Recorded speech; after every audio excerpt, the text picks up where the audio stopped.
busca. Ya. Vamos a hacer una oración como de costumbre por la palabra. Voy a hacer una oración cortita y para comenzar a estudiar el capítulo 6 del libro de Romanos. Eterno Dios y buen Padre Celestial, amantísimo Señor y Salvador, te rogamos por misericordia que nos dirijas, Señor, como lo has hecho hasta ahora. Gracias por lo que nos has dado hasta aquí. Dios de la gloria, abre nuestro entendimiento, por misericordia, tu Espíritu Santo guíe este estudio bíblico, Señor, y que podamos ser edificados, Señor de la gloria. Podamos ser, Dios de la gloria, fortalecidos, Señor, podamos aumentar nuestra fe, colocando nuestra fe, Señor, en las promesas de tu palabra y en la obra consumada de tu Hijo Jesús en la cruz. Padre amado, guíanos por misericordia. Tu nombre sea glorificado en medio nuestro. Te lo pido y te lo ruego por Jesús, nuestro Señor y Salvador. Amén. Amén. Voy a... Ya. Entonces, ¿me puede leer la primera parte del resumen que les decía? Del capítulo 5 que mandé la semana pasada. La idea principal que ha desarrollado el apóstol Pablo hasta aquí y que es el corazón de su evangelio es que el impío puede ser justificado delante de Dios únicamente y a través de la fe en Cristo Jesús. Capítulo del 1 al 4. A partir del capítulo 5 hasta el capítulo 8, Pablo nos mostrará que aquel que ha sido justificado está seguro de ser librado de las consecuencias del pecado y de la muerte, y es salvo de la ira de Dios que ha de manifestarse en aquel gran día, argumentando que aquellos que son justificados en Cristo, si bien aún están sujetos a las pruebas de esta vida, tienen una ciertísima esperanza de ser librados de la ira venidera. Amén. Ya, esa es la idea general, que es la que estábamos diciendo la semana pasada. Los primeros 4 capítulos fueron principalmente acerca de la justificación por la fe. Primero Pablo dejando en claro en los capítulos 1 y 2 que estaban todos bajo pecado. Esa sentencia la da en el capítulo 3. Y en el capítulo 4 él introduce, o sea, en capítulo 3 él introduce la idea de la justificación por la fe. Y en el capítulo 4 ya da ejemplos de hombres insignes de la Torá, Abraham y un hombre insigne del Tanaj, de los libros históricos, que es el rey David, donde queda de forma latente y de forma bastante clara, queda bastante, bueno, valga la redundancia, queda bastante claro que en el Antiguo Testamento también Dios justificaba por fe.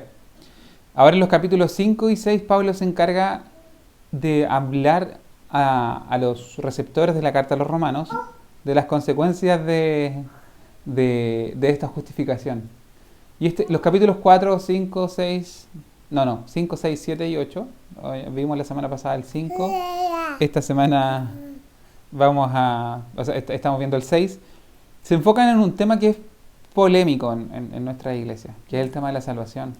Porque justamente la iglesia pentecostal ha tomado una soteriología, soteriología es la doctrina de la salvación, que va hacia la... a ver cómo lo planteo, que pone... que le da más realce al tema de la responsabilidad, al libre albedrío especialmente. Tiene un fuerte enfoque en el libre albedrío y un fuerte enfoque en la responsabilidad del hombre en cuanto a cómo vivir, a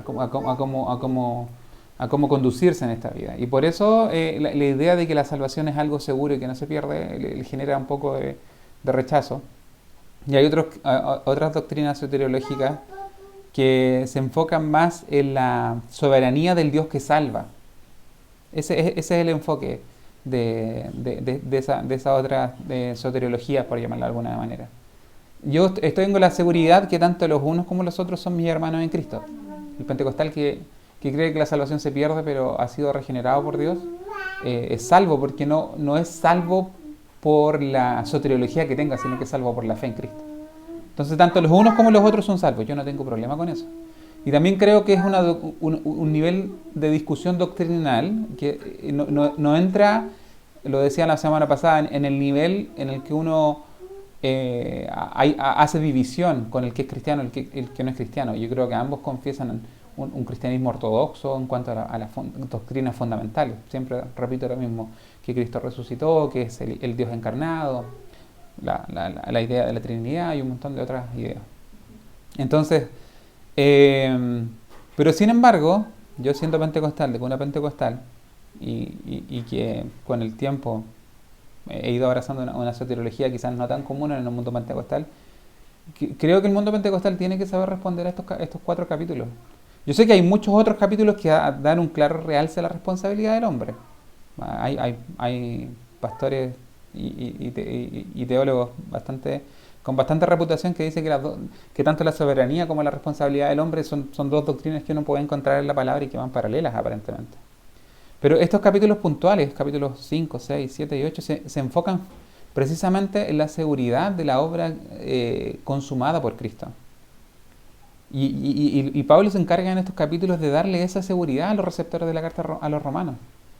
El problema cuando hay quienes rechazan esta idea es que muchas veces se enfocan en el hecho de que, o sea, muchas veces enfocan la doctrina en el hombre y no enfocan la doctrina en el... O sea, más que nada lo enfocan como cuál va a ser la reacción de la iglesia cuando reciba esta doctrina, va a vivir como quiera. Sí, pero pierden de vista un poco la belleza de la obra perfecta de Cristo. De que Cristo consumó una obra en la cruz que fue suficiente para salvar a los que Él escogió. ¿Me entiendes? Entonces, cuando alguien es escogido por Cristo, que el tema de la elección lo va a tocar en Romanos 9 y lo vamos a ver ahí. El libro de Romanos está lleno de puntos doctrinales que son conflictivos para quien un poco... Y ahí caímos en otra cosa, en la predestinación, en la elección de Dios. Pero es que eso está literal en Romanos 9. Entonces, ¿cómo? El problema, el desafío es para quien niega la elección. Yo creo, este es mi punto de vista personal. El desafío está para él. ¿Qué hacemos con estos capítulos? Porque donde uno tiene que abrazar, o sea, vuelvo atrás. Es que no quiero dejar la idea de que ellos son cristianos y estos no. Yo creo que ambos aman al Señor. Pero a la hora de construir mi edificio doctrinal, yo lo construyo sobre pasajes que son para mí un piso firme, donde está la doctrina explicada con claridad. Y pienso que Romanos es bastante bueno en eso. O sea, Pablo en Romanos es bastante claro en estas doctrinas. Entonces yo de doctrinas bien explicadas y bien detalladas es sobre las cuales me puedo afirmar. Que en doctrinas otras doctrinas que pueden dar a entender que la salvación depende de las acciones del hombre. Yo digo, si de partida la salvación no dependió de mis acciones, ¿cómo va a depender el mantenerla de mis acciones? Porque la salvación fue por gracia y fue un don de Dios. Y si dependiese de mí, dependiese de mis obras el mantener eso que me ha dado el Señor, yo me perdería con toda seguridad. La idea que yo tomo del libro de Romanos es que tanto el que escoge y el que salva también promete preservar al hombre hasta el fin. Si el Señor me permite, el domingo vamos a hablar del buen pastor. Dice, mis ovejas oyen mi voz y yo las conozco. El Padre que me las dio es mayor que todo y nadie la va a arrebatar de su mano o de mi mano. Entonces hay una constante invitación a la seguridad, pero que esa seguridad no se malinterprete. Pablo, en este ejercicio, o sea, la forma como escribe, especialmente estos capítulos, ocupa mucho el recurso de la diatriba que habíamos comentado, que es este juego de pregunta y de respuesta. Pablo se adelanta a las malas interpretaciones y parte del capítulo 6 con eso, porque en el capítulo 5 había terminado diciendo Pablo, porque así como por la desobediencia de un hombre los muchos fueron constituidos pecadores, así también por la obediencia de uno los muchos fueron constituidos justos, pero la ley se introdujo para que el pecado abundase, mas cuando el pecado abundó, sobreabundó la gracia. para que así como el pecado reinó para muerte, así también la gracia reine por la justicia para vida eterna mediante Jesucristo, Señor nuestro. Entonces hay pregunta, ¿qué pues diremos? ¿Perseveraremos en el pecado para que la gracia abunde? En ninguna manera, o sea, no es la respuesta. Es como, ok, yo les digo que la salvación está segura en Jesús. ¿Eso significa que ustedes van a ir al mundo y van a vivir como quieren? De ninguna manera. No es para dónde apunta la doctrina de la seguridad de la salvación. Creo que aquellos que han entendido esta doctrina y la predican, lo que buscan en la iglesia es generar una fidelidad que no esté basada en el miedo. Porque son los dos extremos sobre los que se cae. Que somos fieles a Dios porque le tememos o somos fieles a Dios porque amamos el premio que nos pueda dar. Esas son las dos formas y de eso hacen mucho uso y abuso los de la doctrina, los de la prosperidad. Dale tú a Dios 10 y Él te va a dar 100. Ellos enfocan enfocan la fidelidad en una... Es el espíritu de Simón el Mago eso, básicamente. Eso ni siquiera es evangelio. Pero se enfocan mucho en el premio. Pero si yo mi predicación la centrara en las calles de oro que nos esperan más allá, en que usted se va a reencontrar con esa familiar que tanto extraña, con el hijo que perdió, entonces yo me baso mi fidelidad en cosas que no son Cristo. ¿Me entienden? En lo lindo y las cosas lindas que me esperan más allá. En el premio que viene más allá. O en el castigo eterno. Y eso es lo otro. Eso es lo otro. Entonces, cuando se hace un poco este tema de la doctrina de la... Yo creo que la soteriología tiene consecuencias prácticas en la iglesia. Si alguien mal entiende la soteriología, este es como una línea muy, muy delgada. La doctrina de la salvación es una línea muy delgada, que si yo malinterpreto la seguridad de la salvación, tengo el peligro de caerme hacia actitudes completamente liberales, como que Dios me salvó, así que ya... Y básicamente hay iglesias que creen en esto y que más encima reducen la salvación a una confesión de fe. Y ya llevo como 3 días criticándola. Sí, hablamos una vez sobre eso. Entonces, imagínense, si yo digo, yo hago de la confesión de fe una doctrina y digo, el que confiesa a Cristo es salvo. Viene, por ejemplo, su tía. Yo le digo, venga para acá, ore conmigo. Yo creo que tú eres el Señor, te acepto en mi corazón y bla, bla, bla. Entonces yo le digo a su tía, no sé si conoce al Señor, pero póngase usted que no conociera al Señor. Entonces yo le digo, ahora tía, ya eres salva. Y más encima mi iglesia cree que la salvación es eterna y está en Cristo Jesús. Yo le digo a mi tía, tú eres un elegido, tú eres salvo, así que ahora tranquila, ya le perteneces al Señor y vive como... No vive como quiera, pero tranquila, tú eres salva. Pero no hay responsabilidad alguna en lo que es la obra de la salvación, en lo que es el quebrantamiento que hablábamos la semana pasada, el arrepentimiento que es divino, que no es algo que pueda manejar el hombre. Y más encima le digo a la tía, y ahora no, si eres salva, así que tranquila. Y la tía sigue dando frutos de impiedad porque no ha tenido un nuevo nacimiento. Pero esta posición del sobrino que cree que la salvación no se pierde, digo, no, sí, tía, tú estás salva, así que tranquila. Entonces sí puede llegar al error por ese lado. Y en el otro extremo están los que ponen toda la responsabilidad en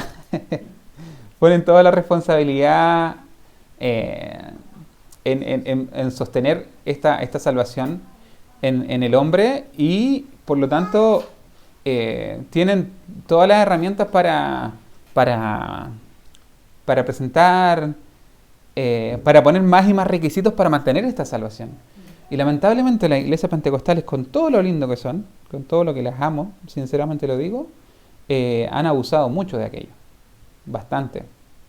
En el cómo te vistes, en el cómo actúas, se han enfocado tanto en la parte externa también, que es consecuencia de esta idea de que yo tengo que mantener mi salvación, la salvación es algo que está bien, me la dio, es un don de Dios, pero yo tengo que hacer algo más. Ahora me toca a mí mantener esto. Entonces, esa actitud ha llevado a que se generen conductas que son dañinas para la iglesia. Son dañinas en el sentido que cualquier cosa al hermano piensa que le puede quitar su salvación. Entonces se caen en el extremo del legalismo. Entonces ya, ahora si tú no sigues las reglas que esta iglesia creó, tú estás fuera de la iglesia, y estar fuera de esta iglesia significa estar fuera de Dios. Perdiste tu salvación. ¿Me entiendes? Bueno, estoy dándole mucha vuelta a esto. Pero yo prefiero creer, con esto voy a cerrar la idea. Pero a lo que voy, las doctrinas soteriológicas sí tienen consecuencias, Claro. tanto para un lado como para el otro. Si la soteriología es el aliciente correcto para la iglesia va en la fidelidad de la iglesia. Una soteriología correctamente entregada, inspirada por el Espíritu Santo, debiese llevar a una iglesia que se le sea fiel a Dios por gratitud y por amor. Ese es el final de la doctrina de la seguridad de la salvación. Porque Dios te amó cuando tú eres enemigo de Él, porque Dios te promete llevarte hasta allá, hasta el que comenzó la obra en ti, Él va a ser fiel y va a terminar hasta el día del Señor, va a estar contigo hasta el fin, sustentado en esas promesas, y por gratitud a esa fidelidad y a ese amor yo le soy fiel al Señor. Yo le amo porque Él me amó primero. Cuando se enfoca la seguridad de la salvación de manera correcta, debiese generar en la iglesia un fruto de fidelidad fundamentada en la gratitud y en el amor, y esa es la verdadera fidelidad. Entonces, cuando alguien que dijo ser cristiano, y con esto voy a terminar, y que al final de su vida da todos los frutos de alguien que es impío, yo prefiero creer, y esto es una opinión personal, yo prefiero creer que esa persona nunca fue salva. Exacto. Y que vivió engañado, a creer que la salvación perfecta que Cristo consumó en la cruz del Calvario no tiene el poder para salvar a alguien, no tiene el poder para salvar a quien Él limpió. Y la sangre de Cristo se derramó en vano. Yo digo que nosotros nos vamos a sorprender allá arriba con gente que vamos a ver que nosotros humanamente pensamos que no estarían, porque nosotros juzgamos. Claro. Desde nuestro punto de vista, nosotros creemos a veces que somos Dios y decimos este es salvo y este no. Claro, no, eso no, ese juicio no nos corresponde a nosotros. Exacto. Pero si, por el contrario, hubo alguien que perteneció a la iglesia y cuando llegamos a la eternidad no está con los salvos, yo prefiero creer que él nunca fue salvo. Y esto, de hecho, eso sí es bíblico, que llegarán muchos cuando digan, Señor, en tus manos, en tu nombre hicimos esto y hicimos esto otro, y él le va a decir, yo nunca los conocí. Yo nunca les conocí. Entonces, Pablo le habla, cuando habla de perseveraremos en el pecado para que la gracia abunde, en ninguna manera. Estas doctrinas no van apuntando en el sentido de que tú tienes ahora la libertad para vivir como quieras. Porque Pablo, de hecho, esto es lo que le quería leer. El capítulo 6, este es un resumen bastante bueno del capítulo 6. Pablo, del versículo 1 al 14, él habla que los creyentes se encarga de dejarle claro a los creyentes que ya no son esclavos del pecado. Esa es la primera mitad del libro. Este sería el resumen del versículos 1 al 14 del capítulo 6. El resumen sería, ustedes ya no son esclavos del pecado.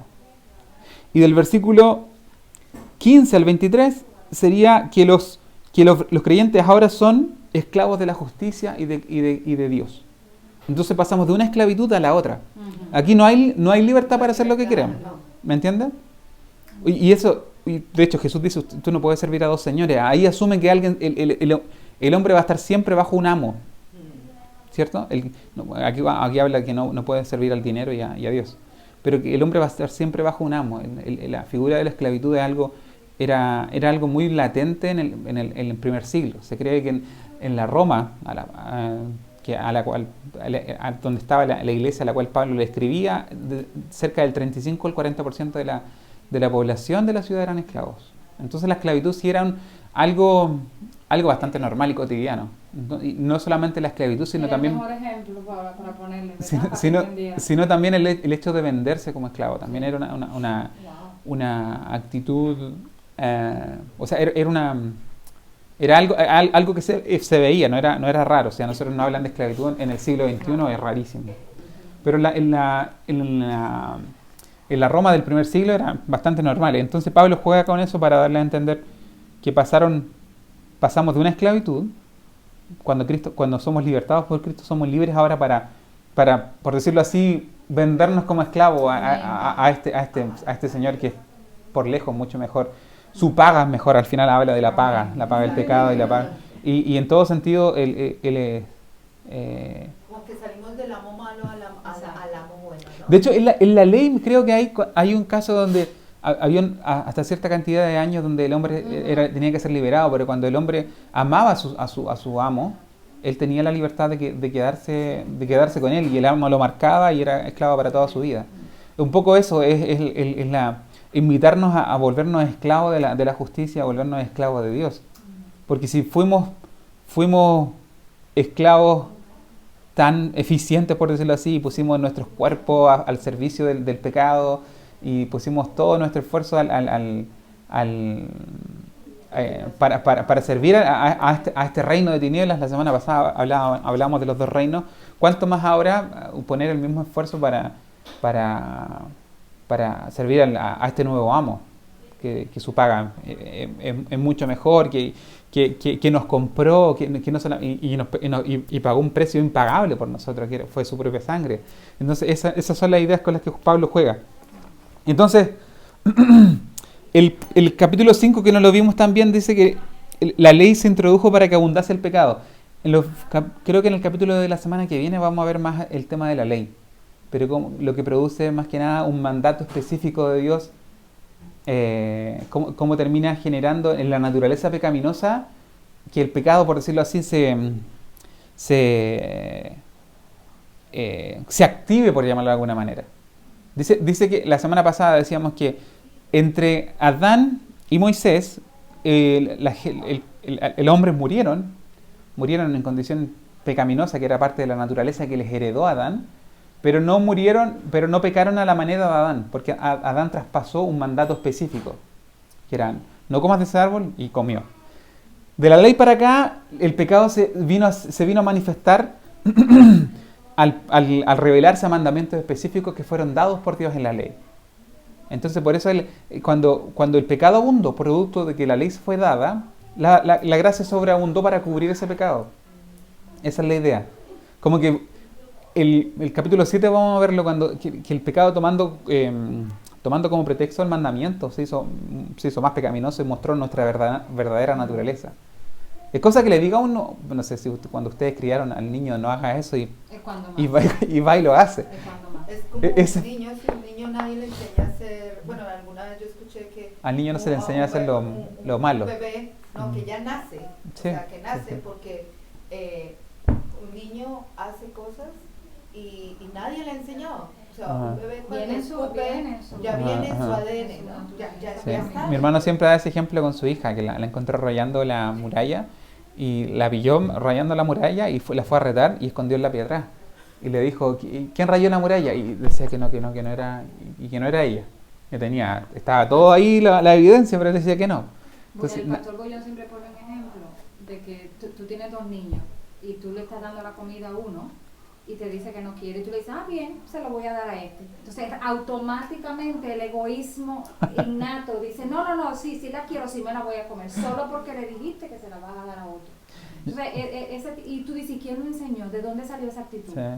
Y es innata tú dices: es un niño, no hay pecado, hay una herencia pecaminosa. No, es la... ¿Entiendes? Una herencia que se... Ahora me acuerdo en el caso de una de mis hermanas, mis hermanos que yo les mando este estudio, lo van a escuchar y se van a reír, yo creo. Que era, mi papá había puesto un vidrio en la casa, que éramos bastante pobres, éramos bastantes también, y en invierno, como hacía frío, nosotros jugábamos dentro de la casa, jugábamos incluso a la pelota dentro de la casa. Entonces era bastante frecuente que rompiéramos los vidrios. Y reponer un vidrio para mi papá era sudor y lágrimas, porque eran caros. Y había recién puesto un vidrio y nos advirtió a todos que no nos acercáramos. Y que no nos acercáramos, estaba recién puesto. Y una hermana que viene después que yo, Ángela se llama ella, después que mi papá nos advirtió, lo primero que hace fue a tocar. Lo toca, lo bota, se rompe ya. Bueno, no voy a contar más, pero esa es básicamente la actitud de la ley generando el pecado. O sea, el mandato genera automáticamente en nuestra naturaleza el deseo de hacer lo contrario. Entonces, cuando ese pecado aumentó, sobreabundó la gracia. Y por eso Pablo dice, vamos a perseverar en el pecado, a hacer mucho pecado para que haya mucha gracia. No es la idea, para ello no va. ¿Por qué? Pues dice, porque los que hemos muerto al pecado, ¿cómo vamos a perseverar todavía en él? Entonces aquí Pablo, voy a tratar de ir resumiendo porque es un poco difícil ir versículo por versículo, pero voy a tratar de rescatar la idea. Pablo habla ahora del tema de la muerte, tomando la idea del capítulo 5. El capítulo 5 él empezó con la ¿cómo se llama esta? Estoy tratando de usar las definiciones de acá del libro, pero se me va la idea. Era... pero con el tema de Adán como nuestro representante y de Cristo como nuestro representante. Tiene una definición bastante específica que lo olvidé la semana pasada y lo volví a olvidar esta semana. Pero ya son definiciones teológicas. Claro, que es la molécula. La molécula. No, pero básicamente lo que quiere decir es la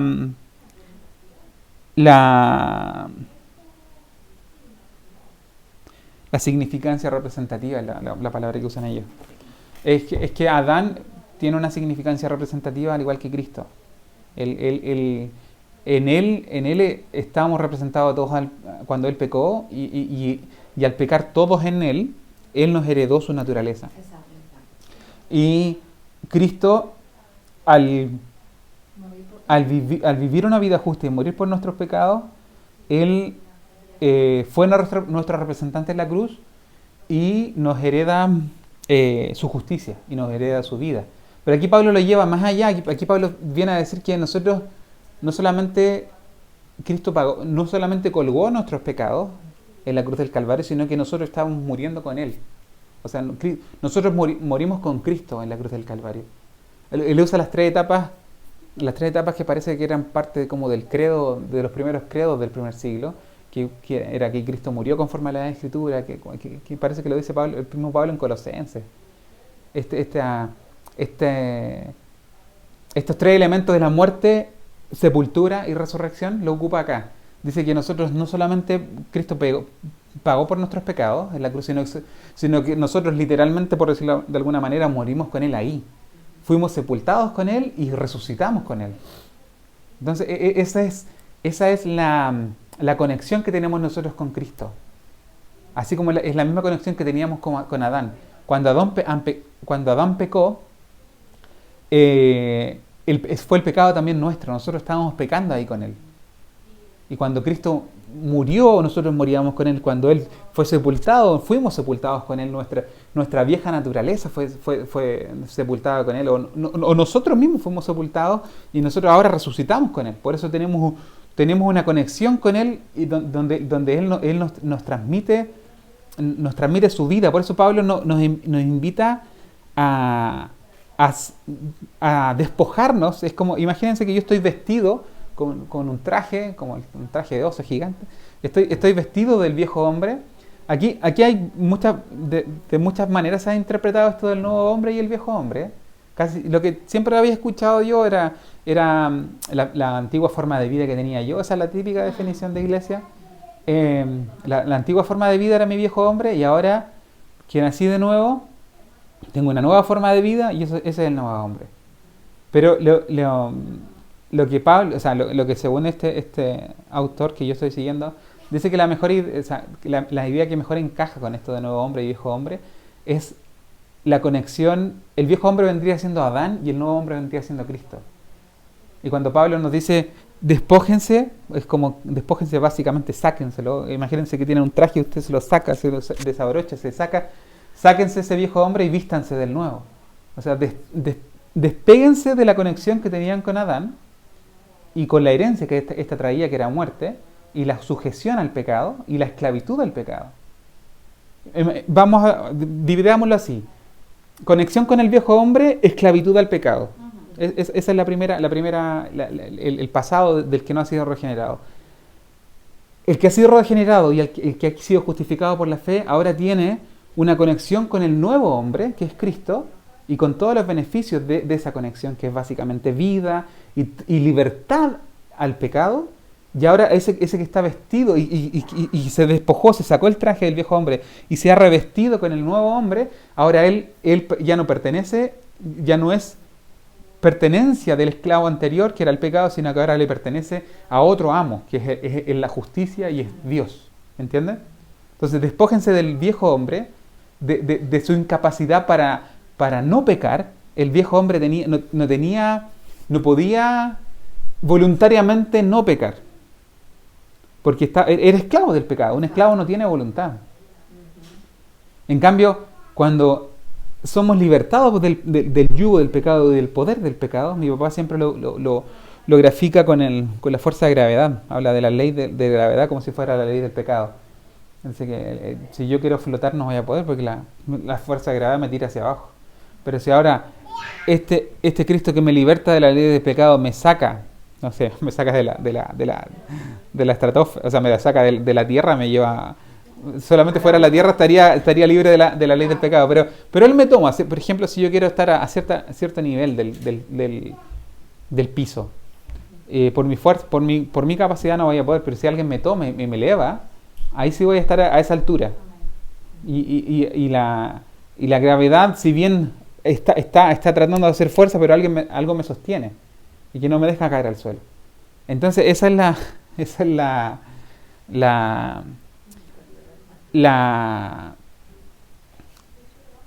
son parte de las bendiciones que da el estar ligado a este nuevo hombre, el haber muerto con él en su crucifixión, el haber sido sepultado con él y el haber resucitado con él. O sea, porque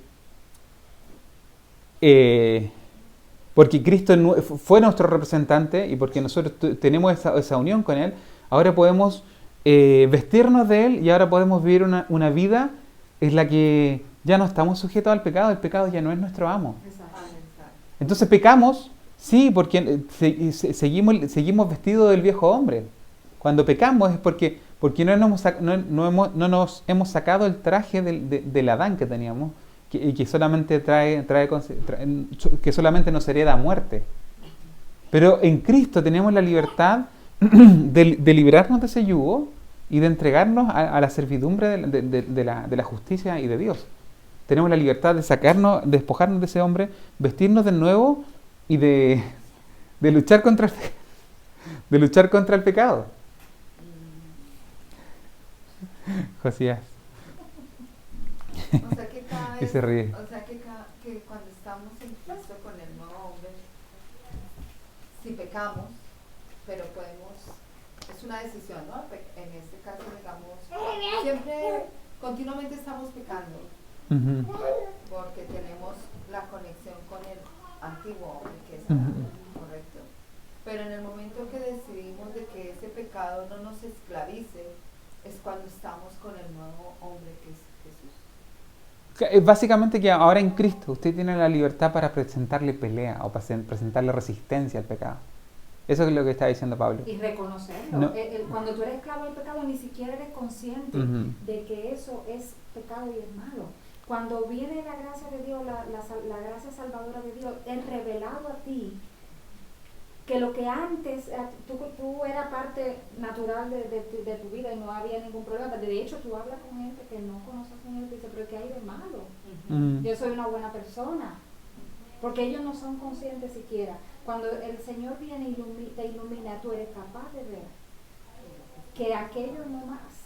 No quiere decir que eres perfecto automáticamente y que ya, porque hay otra cosa de la que no hemos hablado, ¿eh, Daniel? El proceso de la santificación, el proceso de la... Hay una que dura toda la vida, la vida es un proceso en que tú no eres así automáticamente santo. Comienza el proceso de la santificación comienza con la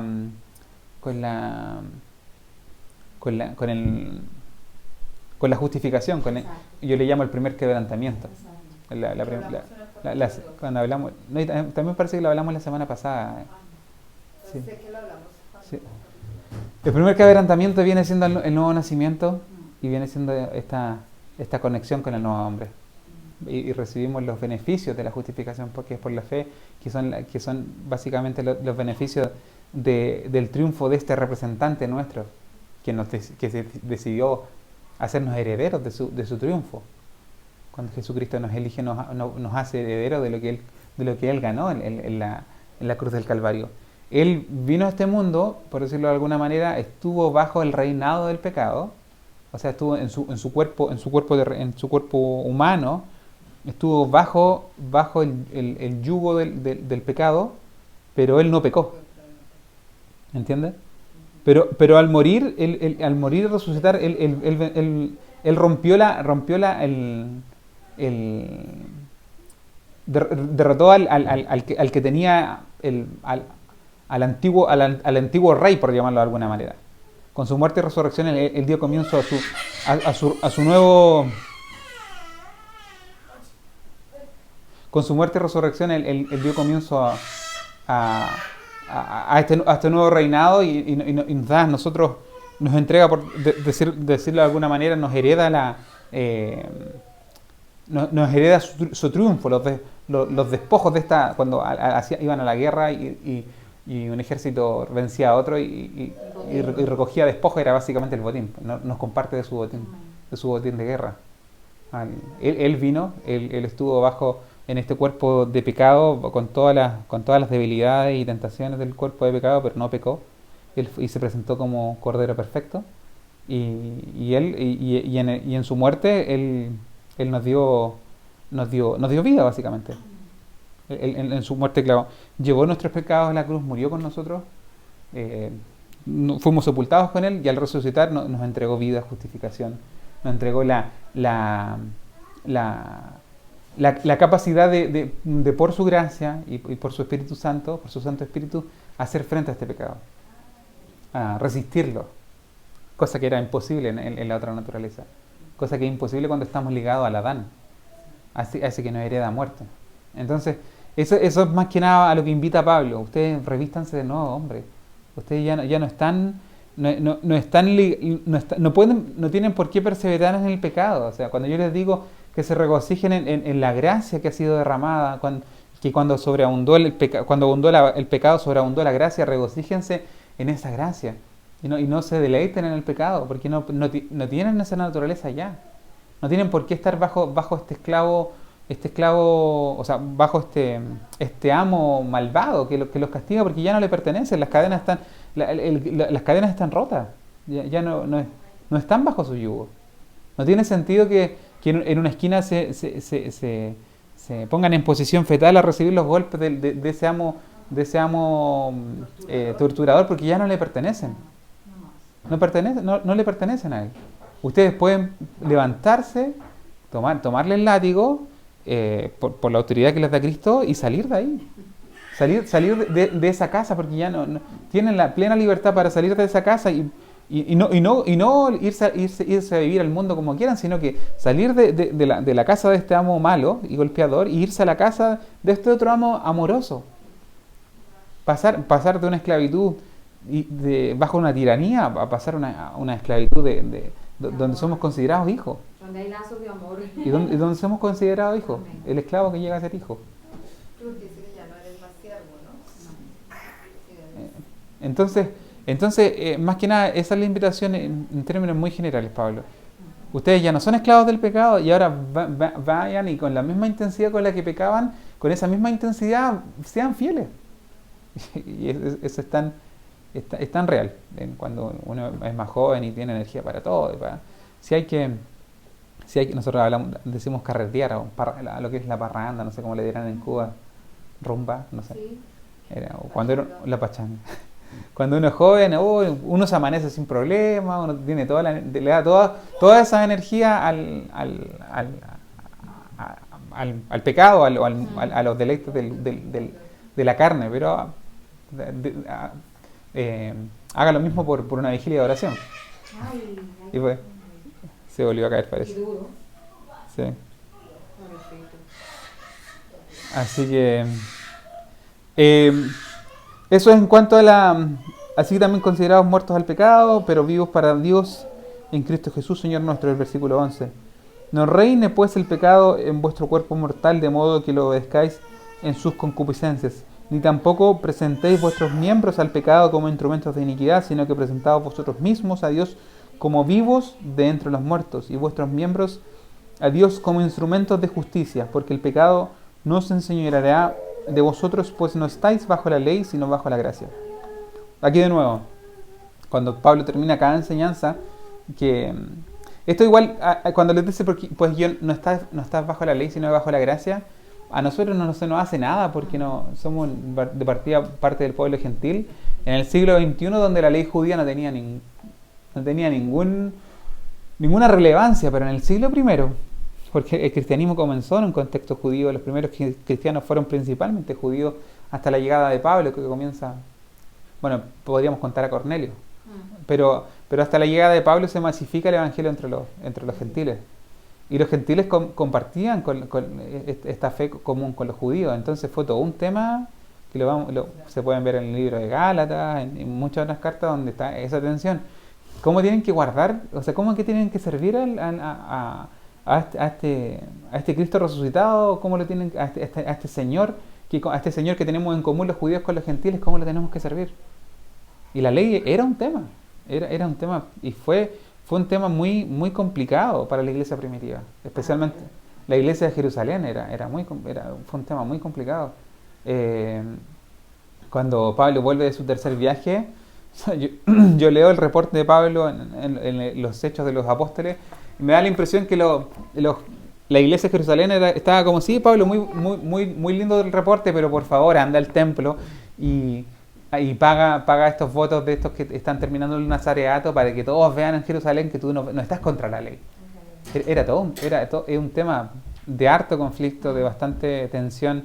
Pablo es finalmente tomado preso por conflictos relacionados con lo que se decía de él, que decía de la ley. Como si fuera una persona que estuviera en contra de la ley, ¿no? Pero no era así. No. En cuanto él entendió la función de la ley, que era básicamente la ley. El propósito de la ley fue llevarnos a Cristo. El propósito de la ley, Pablo va a hablar en el capítulo siguiente, que fue manifestar, que se dio para que se manifestase el pecado. Fueron mandatos específicos para que permitieron que el pecado de nuestra naturaleza aflorase. O sea, aparte del diagnóstico de que tenemos, por llamarlo de alguna manera, esta enfermedad, fue necesario que se colocara la ley como el escáner para diagnosticar la enfermedad. La ley vino a ser como una radiografía que muestra el hueso roto, o el escáner que muestra los tejidos blandos, donde está el tumor, si pensamos en el pecado como un cáncer.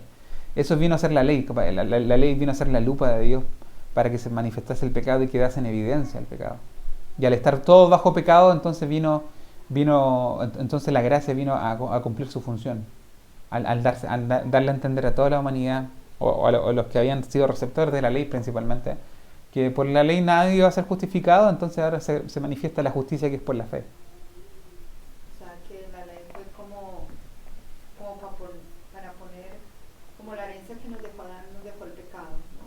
Claro. Entonces, si la ley vino a mostrar, a hacer evidente ese pecado. Ese pecado era la forma de hacer evidencia. Porque el pecado toma una forma muy específica en la ley, que es la transgresión, que es traspasar el mandato. La ley vino a hacer evidente ese pecado. Vino a demostrarle al hombre que por su propio esfuerzo, por su propia justicia, él iba a ser incapaz de cumplir, de llenar el estándar de justicia que pedía Dios. A mí me gusta el encuentro de Dios con Job, porque Dios con Job sin la ley, solamente con la revelación que está en la naturaleza, la revelación general que se llama. Solamente con la revelación general Dios demostró su justicia a Job, y Job cayó. ¿Dónde estabas tú cuando yo fundaba el mundo? Y así empieza a hablarle de las maravillas de su creación, y solamente con esa declaración Job entendió su condición delante del Señor. Y fue suficiente para decir, en otro tiempo hablé, pero ahora callo. Yo de oídas te conocía, o sea, te había oído, pero ahora mis ojos te ven y yo me arrepiento, le genera arrepentimiento. Entonces la ley viene justamente a darle a entender al hombre su incapacidad. Porque Job llega a un punto que dice, creo que en el capítulo 25, por ahí algo, yo si supiera dónde está Dios, yo iría, yo sé que Él me recibiría, yo diría mis razones. La justicia de Job, de acuerdo a su propia visión, era lo suficientemente grande como para presentarse delante del juez de toda la tierra y razonar con él. Pero cuando el juez de toda la tierra se le presenta y solamente con la revelación general, le digo, tú eres así de pequeño. solamente con la creación, él le demostró su incapacidad. Entonces la ley viene a demostrarle al hombre su incapacidad para dejarlo listo, para dejarlo puesto en la cruz a los pies de la cruz del Calvario. Entonces esa fue la función de la ley. Entonces, y todos los mandatos de la ley que involucraban muchas cosas rituales, ya cumplieron su función en el antiguo pacto. Pablo le está diciendo ahora estamos en un nuevo pacto, que está sobre mejores promesas, que fue profetizado por Jeremías. Y un mediador. Y con un mejor mediador, la ley fue simplemente sombra de lo que venía. O sea, todas estas cosas que ustedes guardan, por eso las iglesias que son judaizantes, porque no han entendido nada. Y hay muchas iglesias que tienen esa tentación de volver, bueno, hasta yo, o sea, todos han pasado por la tentación de usar kipá, o de esa atracción por el pueblo de Israel, que a algunos lo llevan al extremo de querer guardar cosas que están en la ley. Los adventistas son un buen ejemplo de eso. Los adventistas... No, hay peor. Yo creo que los adventistas ya se quedaron chiquitos. Pero ellos son un buen ejemplo de querer guardar ciertas cosas que no tienen ninguna eficacia. Exacto. Por ejemplo, la obsesión que tienen con el sábado los adventistas. Para ellos la marca de la bestia es el que guarda el domingo. Yo he hablado con adventistas y son muy, muy, muy, muy duros con eso. Entonces, ellos no han entendido el Evangelio, no han entendido la función que tenía la ley y en el contexto del pacto del Sinaí. Pablo les dice, ahora estamos en otro pacto, estamos con otro mediador. La ley cumplió su propósito, que era dejarte en la cruz, a los pies de la cruz. Hebreo capítulo 7 es quien me saca a mí de la iglesia adventista. Sí. Hebreo capítulo 7, orándole al Señor. Yo pasé 100 veces la clase para bautizarme y no había manera posible de que en mi intelecto y en mi corazón yo quisiera hacerlo. Cuando ya yo estaba desesperada, el resto de la familia en la iglesia pentecostal, yo estaba ya desesperada y el Señor me lleva a Hebreo capítulo 7, donde me dice, espérate un momento, siéntate ahí, mira, hay un nuevo pacto y un nuevo, y si aquel pacto hubiera sido bueno, no habría necesidad de uno nuevo. Y por ahí para allá tienes que leerlo. Y todo quedó claro para mí en ese momento. Yo tendría 18 años, más o menos, 17 años. Pero sí quería entender, sí quería entender por qué pasaba. Y eso, y es verdad que a los adventistas les pasa. Están demasiado preocupados y ocupados en guardar estas cosas. En que si tú le brindas algo, ay, pero está hecho con... Tiene carne de cerdo, tiene no sé qué, ¿entiendes? Por eso, aquí una pregunta. A mí siempre me llama la atención en el Evangelio de Juan, donde Jesús resume, dice, es por eso que la ley se resume los mandamientos, que es la ley, se resumen en esto que le dan. Por eso lo ha resumido en dos, ¿no? Si eso lo dijo el Señor, pues de ahí en adelante me imagino yo, es por eso la ley se resume en esos dos. O sea, no la ley, sino la justicia. Lo que el Señor quiere aprender, de que no vamos a llegar, porque alguna vez yo le dije a alguien, yo no conocía mucho la palabra ni nada, o sea, nada. Entonces, y esa persona fue a la iglesia, me hace acordar ahora, que cree mucho que solo por una confesión de fe la gente ya es salva. Yo realmente antes pensaba que el ejemplo que tú diste con mi tío, a mí me pasó. O sea, a mí me pasó, yo pensaba que yo por haber hecho esa confesión de fe, yo ya me había ganado el cielo. ¿Y qué me pasó a mí? A mí me tocó coger la Biblia. Ahí fue cuando me enamoré de la Biblia, porque yo dije, pero ¿cómo así? Si yo ya soy salva y sigo haciendo lo mismo, eso como que no me cuadraba. yo creo que a pesar de que nosotros hacemos ídolo de todo, a pesar de todo, ¿no? De todos nuestros errores, de que hay evangelistas que usan ese método para gloria de ellos, porque quieren decir, en esta campaña se salvaron, dice, y ese lo encuentro tan atrevido decir, se salvaron 2.000 personas. ¿Por qué? Porque las 2.000 personas hicieron esa oración. Y es para gloria de ellos. Pero a pesar de nuestra maldad, a pesar de nuestra idolatría, a pesar de nuestra debilidad, Dios usa esos medios y salva personas. Yo no digo que no se salven personas. El problema es cuando algo tan divino como el arrepentimiento, algo que está tan fuera de nosotros, algo que está tan en las manos del Espíritu Santo, que es Dios. Cualquier cosa que hablen del Espíritu Santo, que esta noche sanidad. ¿Usted cómo va a manipular al Dios de los cielos? O sea, yo detesto el show. Y con la confesión de fe también es un poco eso. Usted no le dice a Dios a quién escoger, a quién quebrantar y cuándo hacerlo. Yo pienso que está en un error de concepto. La persona puede venir al altar y hacer una confesión de fe. Y eso no quiere decir que tú ya lo estás dando por salvo. Hay una diferencia total entre una cosa y la otra. Una cosa es hacer confesión de fe, que puede ser bíblico o no, pero bueno, al menos es un acto simbólico de que... es que los resultados a usted no le corresponden darse. No les corresponde... Digo, Dios puede usar ese medio, y ya ha usado ese medio para que muchos lleguen a Él. Porque Él es soberano y usa a veces nuestros errores. Pablo decía, no, algunos confiesan a Cristo por vanidad, pero lo importante es que Cristo que Cristo sea predicado.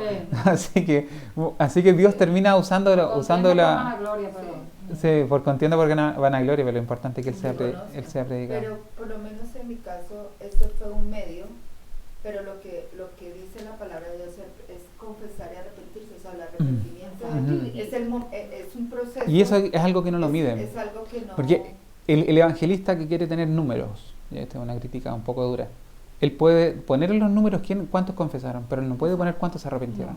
Eso no está en el poder de él. No está en el poder de nadie. De nadie. Más que está en la, además nosotros somos solo mensajeros. Está en la sola potestad del Señor. Esa es la otra. ¿Cuál es tu misión? Dar un mensaje. Punto. Lo que hizo Pablo, dar mensajes. No podemos hacer más nada. Entonces, ahora para usar, Pablo habla a los que estaban bajo la ley, dicen, ustedes ya murieron. Así que también es una forma de liberarlo. No solamente estamos en un nuevo pacto, sino que tú siendo judío, tú moriste con Cristo. Y aquí hay una idea que se toma de la literatura judía, dice, when a man is dead, he is freed from fulfilling the law. Cuando un hombre muere, está libre de cumplir la ley. Entonces también Pablo está usando la figura de que tú moriste con Cristo. Tú fuiste enterrado con Cristo y tú resucitaste. Así que ya estás libre de la ley. Estás libre de la ley. No tiene, el que muere no necesita, está libre de la ley. Pablo va a usar ese mismo ejemplo en el capítulo siguiente con el tema del matrimonio. Cuando alguien muere, queda libre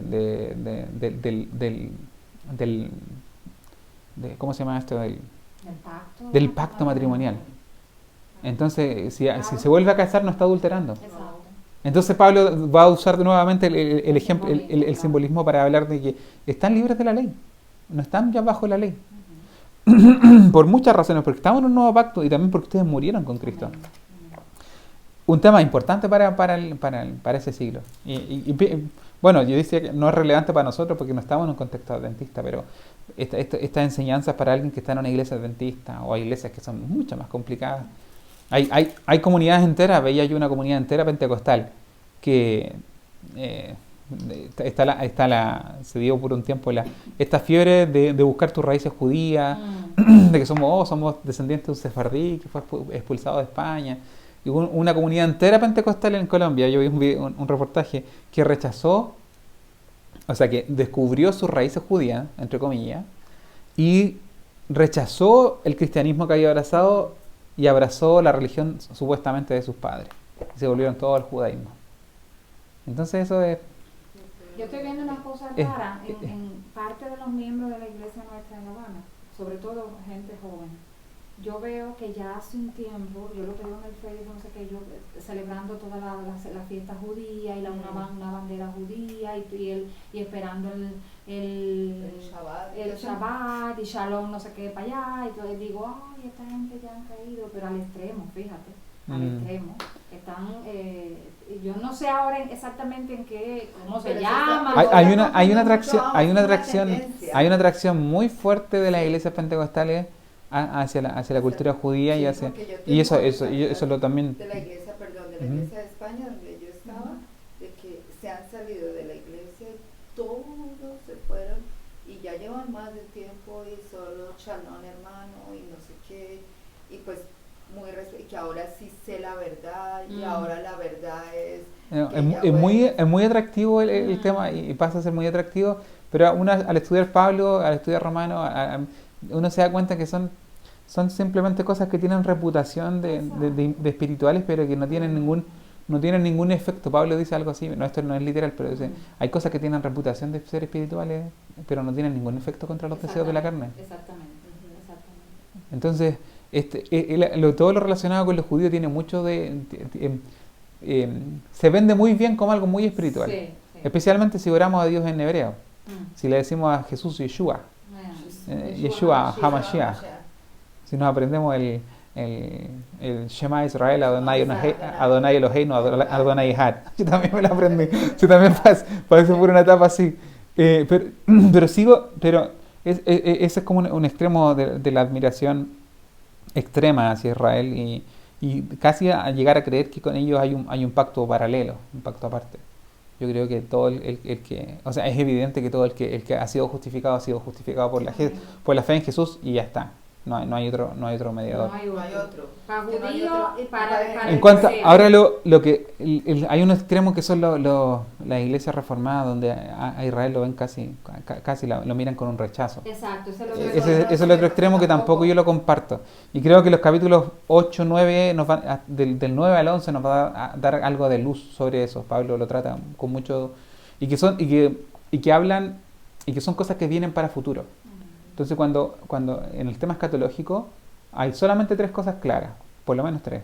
Que Cristo vuelve, que Él viene a juzgar y que va a haber una eternidad para perdición y condenación. Esas cosas son seguras sí. y nadie las va a cambiar. El detalle y cómo se va a llevar a cabo todo eso, podemos tener muchas posturas, podemos especular y capaz que al final estemos todos errados. Exacto. Entonces, y ahí entra Israel, justamente en los detalles de cómo se va a llevar a cabo eso. Y ahí yo estoy expectante. Exacto. Antes tenía una posición muy dura, muy pro Israel. Ahora no creo que nunca vaya a caer en el extremo de menospreciarlo, claro. porque son necesariamente un pueblo especial, porque están ligados a la historia de la redención. Es que no puedes. El mandato de Dios es decirlo y están ligados. Están ligados irremediablemente a la historia de la redención. Entonces ellos fueron los guardianes de la ley. Entonces eso ya los hace especiales. Y reloj profético, porque muchas de las cosas que van a acontecer cuando es el reloj. Sí, tenemos que estar expectantes. Lo que pasa es que nosotros queremos encajonar a Dios y decimos lo va a hacer de esta manera, lo va a hacer de otra. No, yo me declaro expectante en cuanto a lo que pasa con Israel. No quiero abrazar ninguna postura porque hay personas que se obsesionan con la escatología y dan unos detalles que son tan, o sea, está tan al detalle todo lo que va a pasar, lo tienen tan claro en cuanto a los detalles, en cómo se va a desarrollar y eso llama mucho la atención. Es místico. Sí, involucran a mística y una cosa de lo que va a pasar y atrae mucho. Vuelvo a lo mismo yo. Una de las primeras cosas que me atrajo del estudio bíblico fue la escatología. Así que pasé harto tiempo también tratando de estudiar y todo, cuando estaba recién convertido. Entonces, pero ahora prefiero estar expectante y abrazarme porque la fe madura. Y abrazarme a lo que tengo seguro. Abrazarme a lo que es seguro, que Cristo va a volver. Y en eso nadie se equivoca. Exacto, hay cosas que son pilares. Y en eso nadie se equivoca. Cristo va a volver. Claro. Entonces, volviendo ya terminando el capítulo, pues, ¿qué pues? Pecaremos porque no estamos bajo la ley, sino que bajo la gracia, en ninguna manera. Entonces, Pablo, aquí hay dos versículos que es importante para aquellos que se burlan dice, salvación por salvo. Eso es una mala interpretación de aquellos que correctamente, porque también están los que enseñan de mala manera el tema de la seguridad de la salvación, pero aquellos de nuestros hermanos, son nuestros hermanos, que correctamente entienden y enseñan el tema de la seguridad de la salvación, buscando que la iglesia sea fiel a Dios por amor, que tenga una fidelidad que esté motivada en la gratitud y en el amor.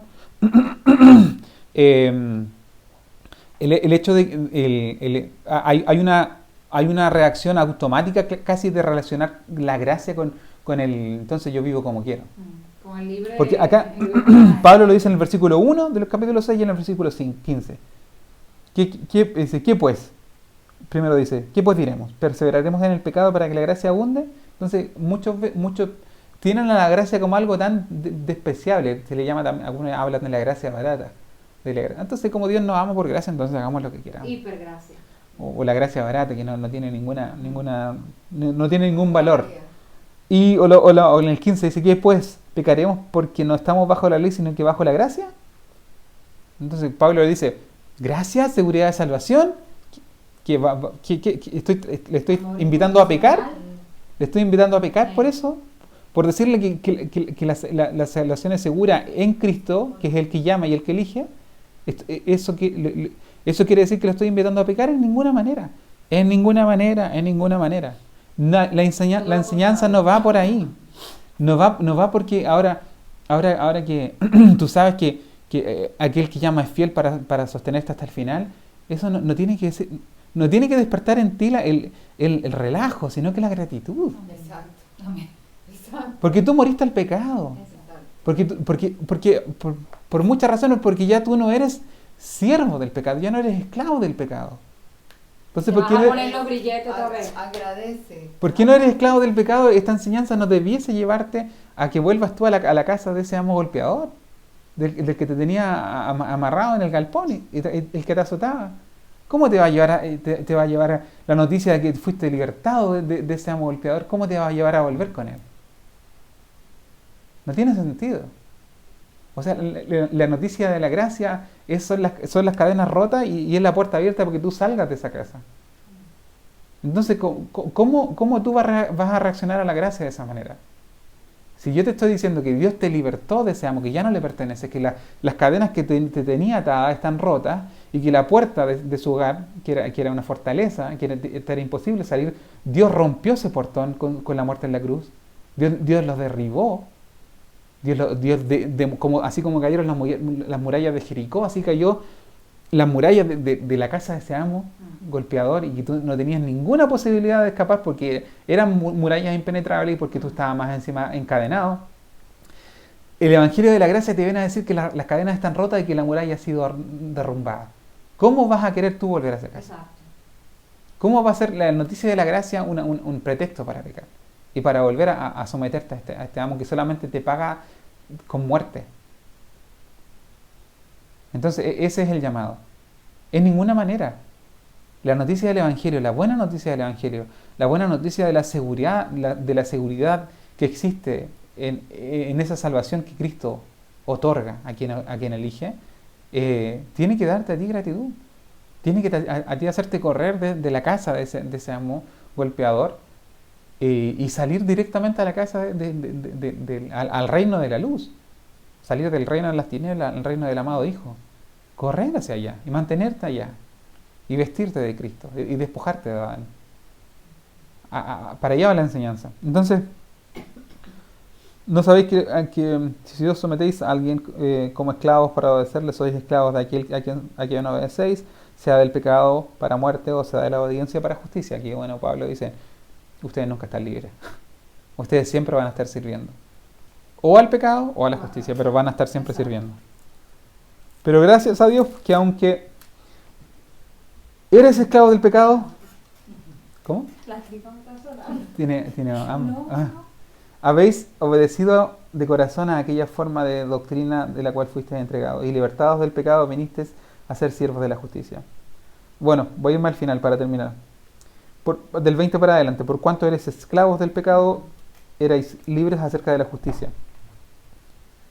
Claro, así que Pablo dice, si cuando eras esclavo de uno, estaba libre del otro. Ajá.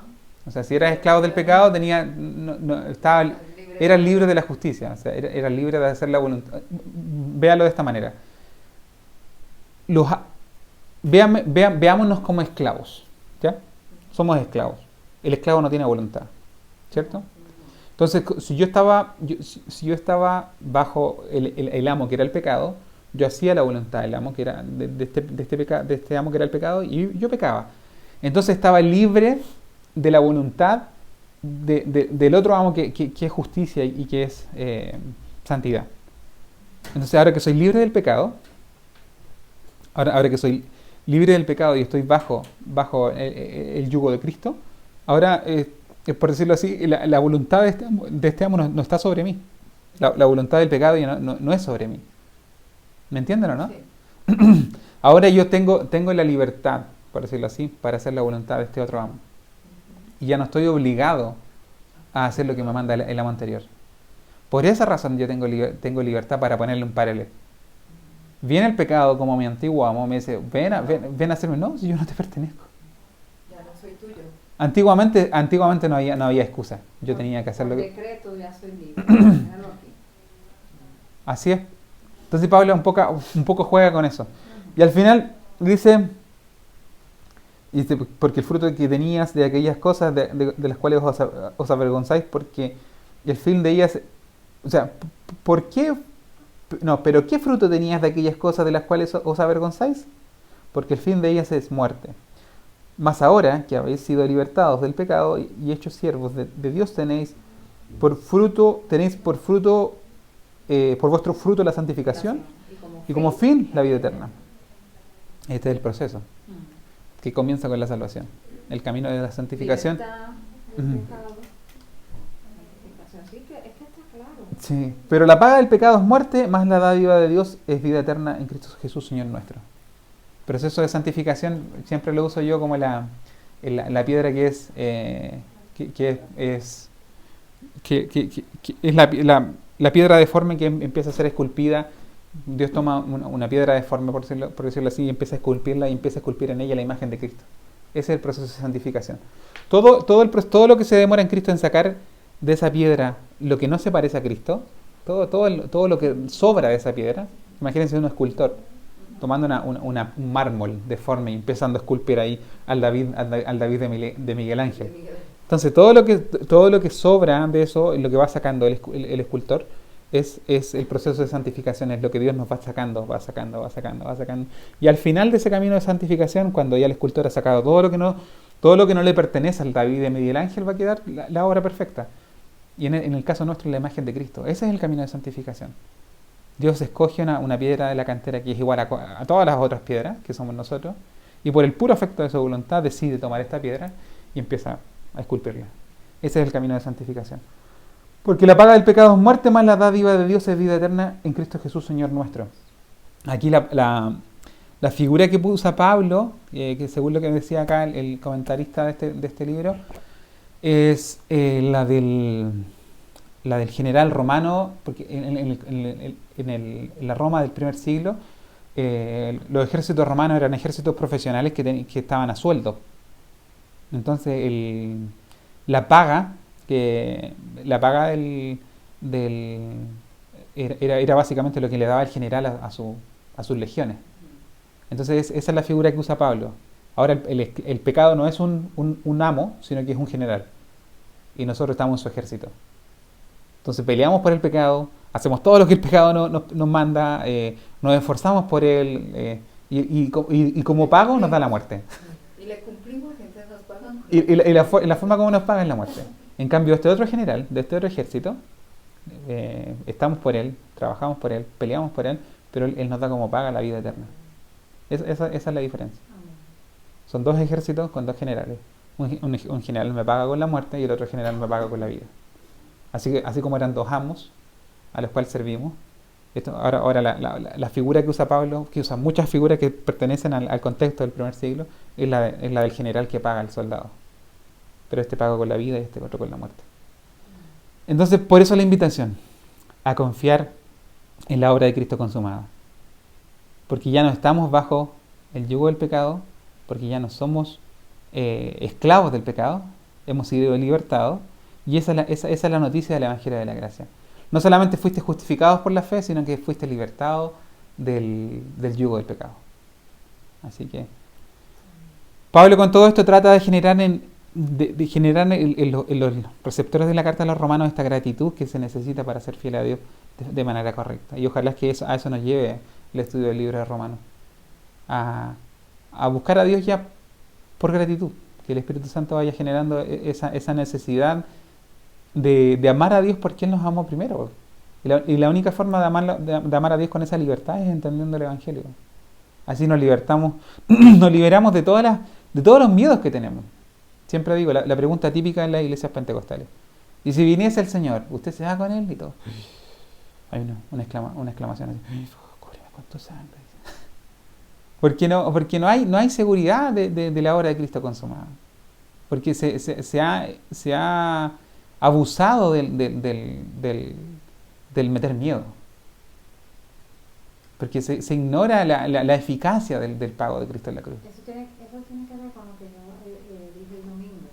Porque a veces tú vives y la vida cristiana, pero un día hay algo que viene a ti, ¿no? Uh-huh. Y tiene que ver con eso. Hay gente tan agobiada y sufriendo porque ha pecado sin acordarse que Dios es tan grande en su misericordia, y no es abusar de la gracia, es saber que está ahí y acceder, y que puedes acceder, que no hay gente sufriendo y autocastigándose solo porque no se acuerdan que Dios siempre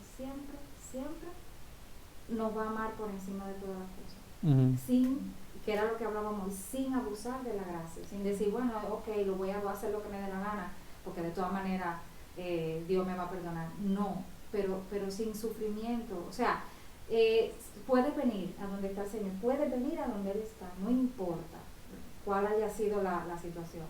Puedes venir y Él está y estará siempre accesible y dándonos ¿entiendes? No sé, yo sentía eso. Sí. Sentía que hay gente luchando con Dios. La semana pasada decíamos que esta justicia nos dio acceso a Él, y hablamos del acceso como en el contexto del emperador, del rey, que era inaccesible, literalmente, y que para llegar a Él había que tener, como Esther cuando fue a Asuero, arriesgando su vida. No la habían llamado. Sí, no la habían llamado. Entonces ese acceso tan difícil de llegar, y en la figura de un rey, tomando el ejemplo de Asuero, por ejemplo, o en la figura del tabernáculo, al Santísimo no entraba nadie, solamente el sacerdote una vez al año, impenetrable, tanto el Santísimo, que es el lugar de donde el sacerdote encontraba misericordia para el pueblo. Eso era el Santísimo básicamente, donde se encontraba la propiciación, se aceptó el sacrificio, así que el pueblo ahora está perdonado. Entonces en el Santísimo encontramos la misericordia, y ante el Rey llegamos a pedirle lo que necesitemos. Entonces esos accesos están abiertos. Esa es la enseñanza. La justificación, que es por la fe, nos ha abierto la alcoba del Rey, nos ha rasgado el velo y nos ha abierto el lugar santísimo. Hay una palabra importante en lo que estamos estudiando, que a veces no llegamos a entender la dimensión que tiene, es la palabra arrepentimiento. O sea, nos cuesta creer que con el hecho de un verdadero arrepentimiento, de confesar ese pecado que nos genera de pronto, es lo que tú decías, ese temor, es lo que nos permite ver ese Dios tan bueno que nos da misericordia y nos habla de la gracia. Porque el arrepentimiento, a veces cuando no entendemos que el arrepentimiento fue lo que el Señor nos dio, o sea, arrepiéntese, confiésese, yo les estoy dando esto, soy un Dios de justicia, un Dios de amor, y la labor, a veces uno piensa que la labor, lo que tú decías, lo está haciendo uno, y realmente es con el buen ejemplo que tú dices del escultor, del proceso de santidad, es que yo no la estoy haciendo, es Dios, y yo, ¿no? Pero principalmente es Él, donde hay un comienzo. Hay un versículo que siempre lo repetimos y nunca lo decimos entero. Dice que todas las cosas ayudan a bien a los que aman a Dios. Pero que después dice, esto es, a los que conforme a su propósito han sido llamados. Porque a los que antes conoció, también predestinó para que fuesen hechos conforme a la imagen de su Hijo. El fin de todo eso, o sea, que todas las cosas ayudan a bien a los que aman a Dios. ¿Por qué? Porque Dios ocupa todas las cosas que ocurren para que repercutan en que eso básicamente que esa persona, sea cual sea el proceso que esté pasando y haya pasado, eso va a repercutir en que esa persona se va a ir pareciendo cada vez más a Cristo. Todas las cosas que pasan a la persona es un martillazo más de Dios sacando lo que sobra de la imagen de su Hijo. Es un martillazo más de Dios en esa piedra que va esculpiendo, que le va sacando, que le va quitando hasta que al final esa persona tenga la imagen de Cristo. Todas las cosas ayudan a bien a los que aman a Dios porque ese es el propósito. Porque todas las cosas van a ir sacando lo que sobra para que finalmente se manifieste la imagen de Cristo. Entonces, esa es la invitación que hace Pablo a regocijarnos en la seguridad del Dios que salva, del Dios que escoge, en las promesas de que Él nos va a llevar de que Él nos va a llevar a buen puerto, de que Él nos va a llevar que va a ser fiel hasta el final. Y que la gracia no sea en nosotros un motivo de escándalo y de creer que, entonces pequemos. De ninguna manera. Que la noticia de la gracia sea las cadenas rotas de este amo cruel que era el pecado, que sean la noticia de las murallas impenetrables del hogar de este amo cruel que era el pecado, que han sido derrumbadas, y que la noticia de la gracia sea el aliciente para que nosotros huyamos de esa servidumbre, porque ya no le pertenecemos, y que nos vistamos del nuevo hombre. Así que alabamos al Señor por todo, por su palabra, y para el Señor que vive y reina sea honra, gloria y suprema alabanza. Amén.